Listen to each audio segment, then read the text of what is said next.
नमस्कार हरि प्रेमियों, आपका हमारे YouTube चैनल में स्वागत है। सभी दर्शकों को हमारी ओर से जय श्री कृष्ण। हरि प्रेमियों, कैसे हैं आप? उम्मीद है आप सब अच्छे होंगे। आइए आज का प्रसंग शुरू करते हैं। आज का प्रसंग है भगवान श्री जगन्नाथ जी का मंदिर कैसे बना, उनका पौराणिक इतिहास क्या है और कथा क्या है। हरि प्रेमियों, उससे पहले अगर आप हमारे चैनल पर नए हैं तो प्लीज़ चैनल को सब्सक्राइब ज़रूर कर लीजिए और बेल आइकॉन को ज़रूर दबा लीजिए ताकि आप तक हमारे सारे नोटिफिकेशन पहुंचते रहे। हरि प्रेमियों, आपका एक भी सब्सक्राइब हमारे लिए बेहद मायने रखता है। हरि प्रेमियों, आइए जानते हैं भगवान श्री जगन्नाथ जी का मंदिर कैसे बना, उसका पौराणिक इतिहास क्या है और क्या कथा है। हरि प्रेमियों, ऐसा माना जाता है कि जब भगवान श्री विष्णु जी जब चारों धामों पर बसे अपने धामों की यात्रा करने जाते हैं तो हिमालय की ऊंची ऊंची चोटियों पर बने अपने धाम बद्रीनाथ जी में स्नान ध्यान करते हैं और पश्चिम में गुजरात के द्वारकाधीश मंदिर में जाकर वहां पर वस्त्र पहनते हैं और पुरी में भोजन करते हैं और दक्षिण में रामेश्वरम में विश्राम करते हैं। द्वापर के बाद भगवान श्री कृष्ण पुरी में निवास करने लगे, द्वारकापुरी में निवास करने लगे और बन गए जगन्नाथ। पुरी का जगन्नाथ धाम चारों धामों में से एक धाम है। यहाँ पर बलभद्र और बहन सुभद्रा के साथ भगवान श्री जगन्नाथ जी विराजमान है। हिंदुओं के प्राचीन और पवित्र 7 नगरियों में पुरी यानी उड़ीसा राज्य के समुद्र तट पर बसा हुआ है और जगन्नाथ मंदिर विष्णु के 8वें अवतार भगवान श्री कृष्ण जी को समर्पित है। हिंदू पुराणों में इसे धरती का वैकुंठ भी कहा जाता है। यह भगवान विष्णु के 4 धामों में से एक धाम है। ब्रह्म और स्कंद पुराण के अनुसार भगवान श्री विष्णु नील माधव के रूप में यहाँ पर अवतरित हुए और सबर जनजाति के परम पूज्य देवता बन गए। भगवान श्री जगन्नाथ जी का रूप कबीलाई देवताओं की तरह है। पहले कबीले के लोग अपने देवताओं की मूर्तियों को काट की बनाते थे और जगन्नाथ मंदिर में सबर जनजाति के पुजारियों के अलावा ब्राह्मण पुजारी भी है और ज्येष्ठ पूर्णिमा से आषाढ़ पूर्णिमा तक सबर जनजाति के लोग ही जगन्नाथ जी की सारी रीतियां करते हैं। नाथ मंदिर जी की कथा इस प्रकार है। राजा इंद्रद्युम्न मालवा का राजा था, जिनके पिता का नाम भारत और माँ का नाम सुमति था। राजा इंद्रद्युम्न को सपने में एक बार भगवान श्री जगन्नाथ जी के दर्शन हुए और कई ग्रंथों में तो राजा इंद्रद्युम्न और उनके यज्ञ के बारे में बहुत ही विस्तार से खोलकर लिखा गया है। उन्होंने यहाँ पर बहुत से विशाल यज्ञ भी किए और सरोवर भी बनवाए। भगवान श्री विष्णु ने एक रात राजा को स्वप्न में दर्शन दिए और कहा, हे राजन, नीलांचन पर्वत की एक गुफा में मेरी एक मूर्ति है, उसे नील माधव कहते हैं। तुम एक मंदिर बनवाकर मेरी उस मूर्ति को स्थापित करवा दो। राजा ने अपने सेवकों को नीलांचल पर्वत की खोज के लिए भेज दिया। उसमें से एक था ब्राह्मण विद्यापति। ब्राह्मण विद्यापति ने यह सुन रखा था कि नील माधव की पूजा सबर कबीले के लोग करते हैं और उन्होंने अपने देवता की इस मूर्ति को नीलांचल पर्वत की गुफा में छुपा कर रख रखा है। वह यह भी जानता था कि सबर कबीले का जो मुखिया है विश्ववसु नील माधव का बहुत ही परम उपासक है और उसी ने मूर्ति को गुफा में छुपा कर रखा हुआ है। चतुर ब्राह्मण ने मुखिया की बेटी से विवाह कर लिया। आखिर में वह अपनी पत्नी के जरिए नील माधव की गुफा तक पहुंचने में सफल भी हो गया।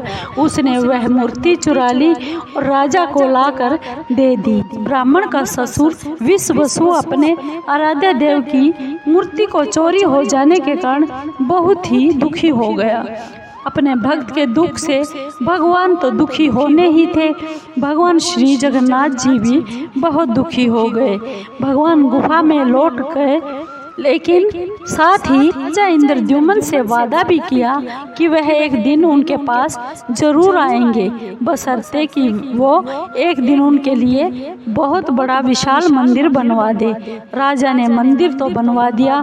भगवान श्री विष्णु मंदिर में विराजमान होने के लिए भगवान श्री विष्णु को कहा।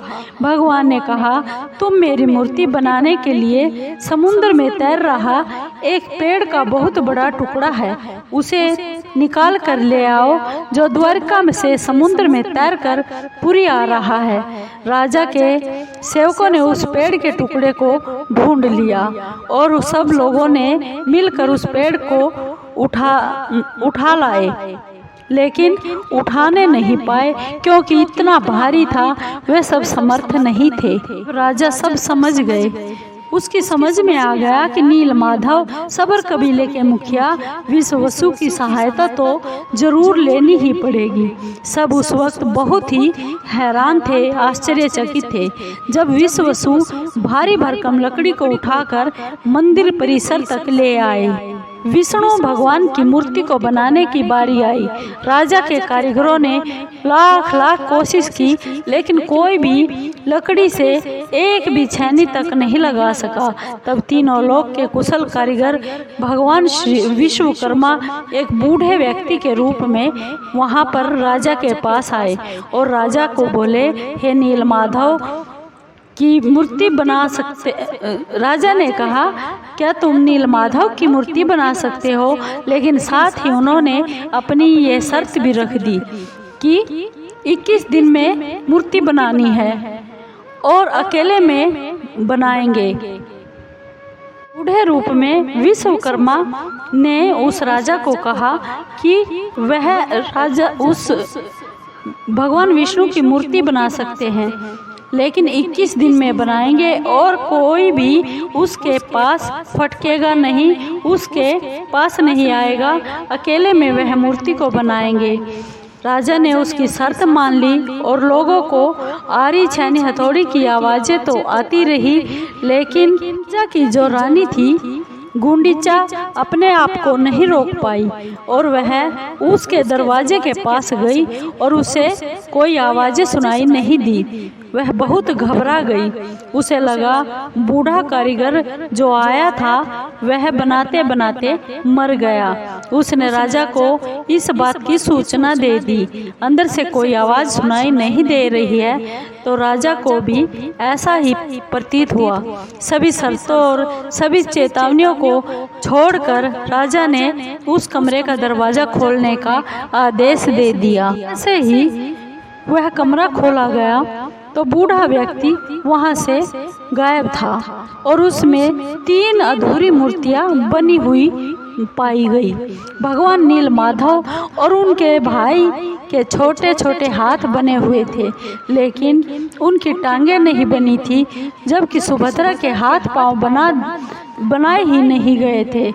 राजा ने इसे भगवान की इच्छा मानकर इन्हीं आधी अधूरी मूर्तियों को मंदिर परिसर में स्थापित कर दिया गया। तब से लेकर आज तक तीनों भाई बहन इसी रूप में विद्यमान हैं। हरि प्रेमियों, जो वर्तमान में मंदिर है वह 7वीं सदी में बनवाया गया था। हालांकि इस मंदिर का निर्माण ईसा पूर्व 2 में भी किया गया था। यहाँ स्थित मंदिर 3 बार टूट चुका है और 1177 ईस्वी में उड़ीसा शासक अनंग भीमदेव ने इसका फिर से जीर्णोद्धार करवा दिया था और मुख्य मंदिर के आसपास लगभग 30 छोटे बड़े मंदिर स्थापित है। हरि प्रेमियों, आपको ये जानकारी, ये कथा आपको कैसी लगी? अगर आपको ये कथा अच्छी लगी हो तो प्लीज़ चैनल को सब्सक्राइब कीजिए, लाइक कीजिए, शेयर कीजिए और कमेंट ज़रूर कीजिए। हरि प्रेमियों, आपके कमेंट का हमें बेसब्री से इंतज़ार रहता है। हरि प्रेमियों, धन्यवाद।